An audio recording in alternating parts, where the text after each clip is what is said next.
2 decades and no arrests after 2 women were murdered inside the Dolly Madison bakery in Great Bend. Today, the KBI giving new information in that case. Good evening. Thanks for joining us. I'm Emily Younger. And I'm Jeff Herndon. Is that evidence enough to finally catch the killer? KSN's Samantha Boring is in Great Bend with our top story.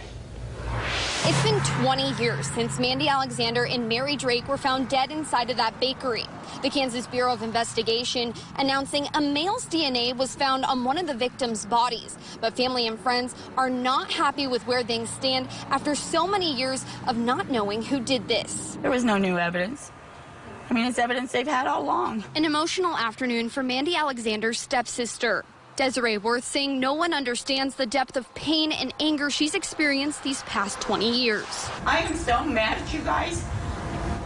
I understand that there's frustrations the family has. There's certain details that we're not ever going to be able to say. We don't expect detail by detail by detail, but we would rather hear you pick up the phone and tell us.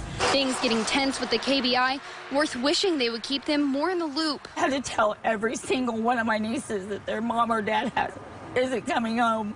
And to remember those screams and cries.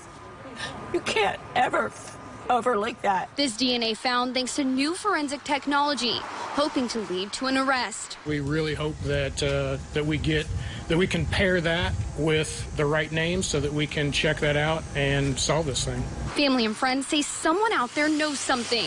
This happened in broad daylight on the busiest intersection in town. It is solvable. Hoping someone can help solve this double murder of Mandy Alexander and Mary Drake. If they can pick him up, then nobody will be in danger anymore. There is still a $17,000 reward for this case.